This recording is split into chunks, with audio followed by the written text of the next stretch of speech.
এই গরমে রোজ রোজ রান্না না করে একদিন যদি বিশ্রাম নেওয়া যায় তাহলে কেমন হয় বলো তো? তো সেই জন্য আজকে তোমাদের সাথে একদম আগুনের কাছে না গিয়ে ফ্যানের নিচে বসে কিভাবে এই রেসিপিটা তৈরি করবে সেই ভিডিওটা আজকে তোমাদের সাথে শেয়ার করব। ছোট্ট ভিডিও, যারা চ্যানেলে নতুন আছো চ্যানেলটা সাবস্ক্রাইব করে আমার পাশে থাকো।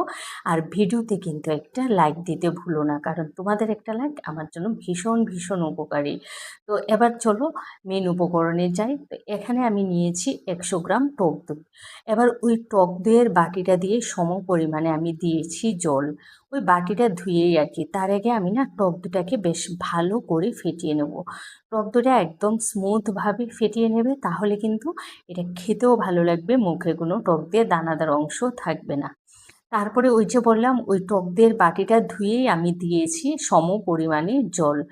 জল দেওয়ার পরে এখানে দিয়ে দিচ্ছি অর্ধেকটা শসা কুচি। তোমরা কতটা পরিমাণে তৈরি করবে, তো আমি এখানে দুজনের জন্য তৈরি করছি সেই হিসেবে কিন্তু দিচ্ছি, কারণ অতিরিক্ত সবজিটা খেতে ভালো লাগবে না।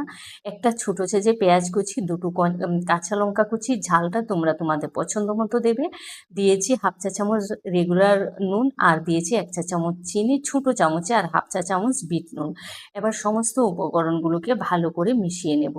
চিনিটা অপশনাল, তোমরা চাইলে নাও দিতে পারো, কিন্তু দিলে খেতে দুর্দান্ত হয়, এতে কিন্তু মিষ্টিও হবে না।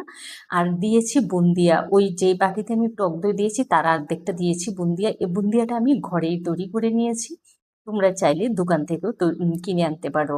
বুন্দিয়াটা আমার আগেই ঘরে তৈরি করা ছিল। এবার বুন্দিয়াটা দিয়ে ভালো করে মিশিয়ে নেব। তার সাথে দিয়ে দিচ্ছি হাফ চা চামচ ভাজা জিরার গুঁড়া, হাফ চা চামচ দিয়েছি ভাজা ধনের গুঁড়া, আর উপর থেকে ছড়িয়ে দিচ্ছি আমি ধনে পাতা কুচি।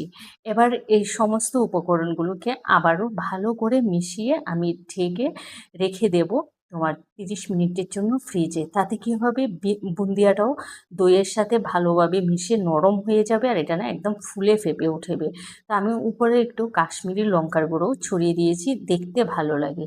এবার ফ্রিজ থেকে আনার পর তোমাদের দেখাচ্ছি, এটা একদম বুন্দিয়াগুলো ফুলে গেছে, আর একদম কিন্তু দই আর বুন্দিয়া গ্রেভিটা একদম মাখো মাখো হয়েছে। তোমরা চাইলে কিন্তু আরেকটু জল দিয়ে গ্রেভিটা করতে পারো, কিন্তু আমার এইভাবে খেতে ভালো লাগে বলে আমি এইভাবে রেখেছি।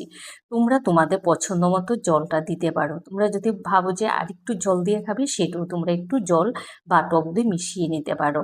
তোমরা দেখতেই পাচ্ছ কতটা সুন্দর হয়েছে। তাহলে এই গরমে আগুনের কাছে না গিয়ে সকালে বা রাতে বা দুপুরে তোমরা কিন্তু এটা তৈরি করে খেয়ে নিতে পারো। আর যারা ডায়েট করো তাদের জন্য তো ভীষণ উপকারী একটা রেসিপি। ভিডিওটা ভালো লাগলে তোমাদের আত্মীয় স্বজন বন্ধু বান্ধব সবার সাথে বেশি বেশি করে শেয়ার করে দিও। ভালো থেকো, সুস্থ থেকো, টাটা।